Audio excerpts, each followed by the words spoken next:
Hey everybody, this is Lewis Porter Jr. Of course, it's an early morning video before I get to go to work and everything. So I wanted to talk about this whole Gary Ray situation, the comments I made, and the comments I've been going back and forth, and everybody has an opinion on this. So I said, let me actually explain myself a little bit better, because I think people are missing a couple points, and they're really missing kind of, like I said, the long-term view of it. I'm going to look at my post, because that's the easiest one to got it up. I think the part some people are mad about is the last paragraph. A lot of people are missing kind of what's really important. See, the industry's radically changed in the last 10 years. The PDF movement was huge. I think a lot bigger than anyone even suspected or expected. I know when I first got into this, I thought it was, oh, that's crazy. No one wants to buy PDFs of RPGs. And now, looking 10 years later, it's, I've made my entire business on that business model. And a lot of it's been because, it's been almost impossible to get product into the stores for retailers. The biggest issue that I have with the retailers, it has been and always will be, is the percentage I've got to sell to distributors for. I've never made that a quibble, but it's kind of ridiculous. A typical publisher, like myself, has to sell first product of 60% off the cost to get it into retail locations. And I mean, that's massive. So, I mean, if you want to do the quick math on that, you take a $20 product that's got a $20 cover price on it. I sell it to the distributor for $8. Now, when you're a small publisher and you don't want to go to print, also another way to spend a lot of money that you don't have, you usually do what they go print on demand. And a good sized book for print on demand will run you about $4 or $5. Just like, for this math, let's just figure 4. So already off the bat, I've given away a ton of the cost of the book to get distribution, which sounds great. That's what you want. You want to get distribution, you give them a great rate. The problem is, retail stores aren't buying in the numbers that they really need to buy at. The main reason, which I've heard from many people, saying that third-party product doesn't sell. I kind of halfway believe that. I've always believed that third-party product doesn't sell because they don't promote it, because it's not as easy to promote as Pathfinder or Wizards or guys with huge budgets. That's the thing. When you've got a larger marketing budget, it's easy to push the product out to the stores. That's point blank. If you don't have a lot of money, well, then you might get lucky and get a couple stores that see something interested and might pick you up. For example, I've told this, I don't think I've told this publicly, but I've told this to my guys internally. When we did our deal with Alliance to basically get our product into stores, I had 2 products going at the same time, basically, that were set up. One was our Adventure Planner. The other was the Neo Exodus Core Rule Book. And I got back the orders from that. The Adventure Planner sold 5 times as much as the Neo Exodus Core Book. The Adventure Planner, it's a generic product, so of course it was going to sell well. But it didn't sell that well. Let me put it to you bluntly. We didn't sell even to one a store. We didn't sell to probably one of every 3 stores. We sold some pretty low numbers that I saw. And there's no way we could ever do it as an actual print product. It wasn't going to happen. And even as a print-on-demand product, it really didn't come out to be feasible.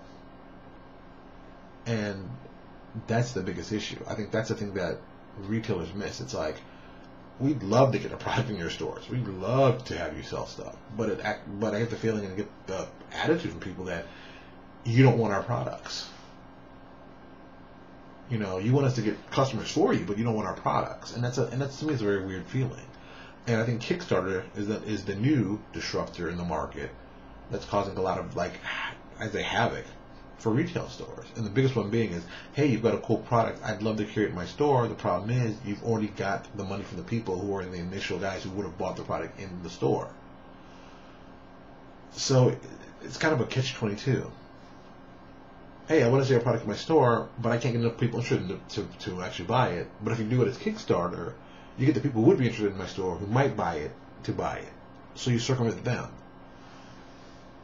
this is, I mean, this is the issue. This is the serious issue. This is the issue that stores are suffering. This is the issue that publishers are suffering, and there really isn't a easy way to get out of it. And I don't think there is going to be an easy way to get out of it. And as my options as a publisher, I've gotten print on demand.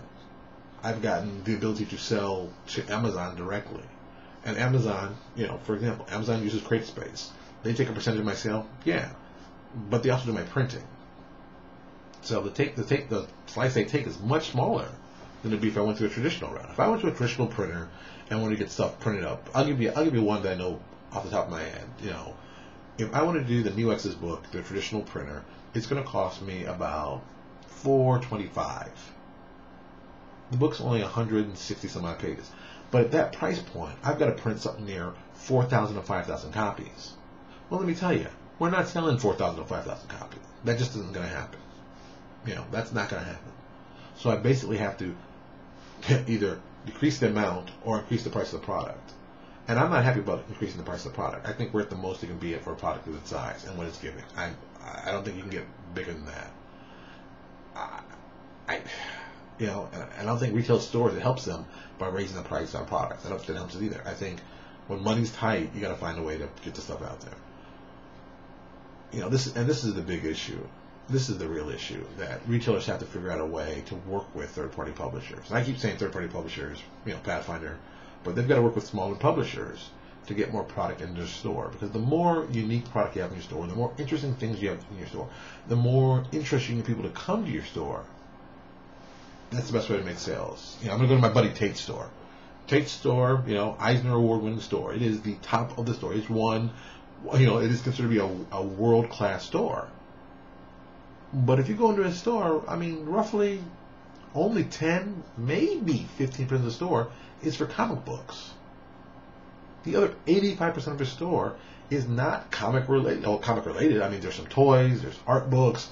What do you think? All right, I walk to the door. There's Japanese, there's Japanese food on the left-hand side. There's Japanese actual clothing on the right. There's videos. There's new products. There's magazines. There's the sodas right here. I walk further. You go upstairs. He's got an art gallery. He's got an art gallery in the store. It sounds crazy, right? But he has events there every month, and it draws new and different people to the store. You work further in the store, it's Japanese anime. Then you move further on, it's trade paperbacks, and then it's books, and then it's art books, and then it's toys, and then statues over here, and some more graphic novels and toys.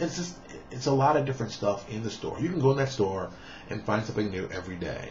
And I think that's what really is the big winner for him. That's always been the success that he had. He gives people a reason to come to a store on a regular basis. If you don't give reason to people to come to your store on a regular basis, they're not going to spend money. And I think smaller books, even going direct, if retailers would go direct with smaller guys, that would be huge for us. If any retailer came to me and said, hey, I'd love to carry your books to my store. We may not be able to carry a lot. Maybe we can carry one of each of your books, and say you have 3. That's huge for us. Print on demand, boom. Package up. We're talking. I'll use my company for example.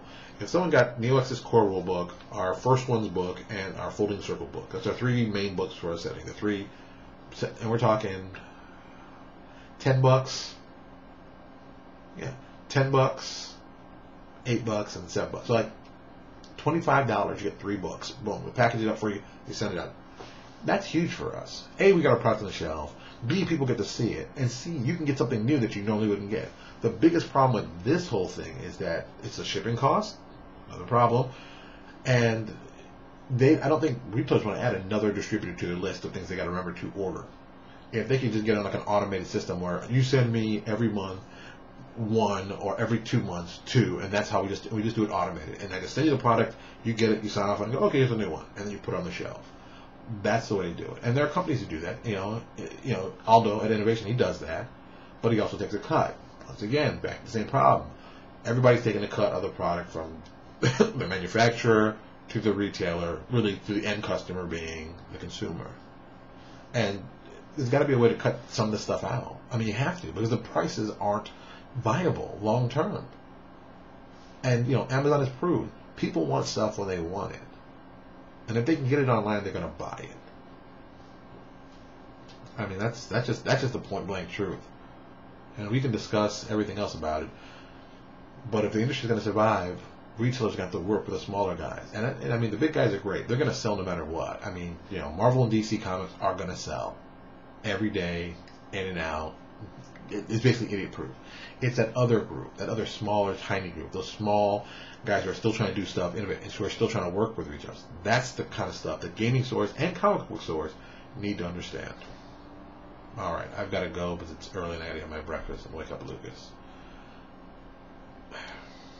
And I said, I'm going to apologize if people took it the wrong way, what I wrote, because once again, the internet, there is no inflection, so people always assume it's the worst when you're speaking.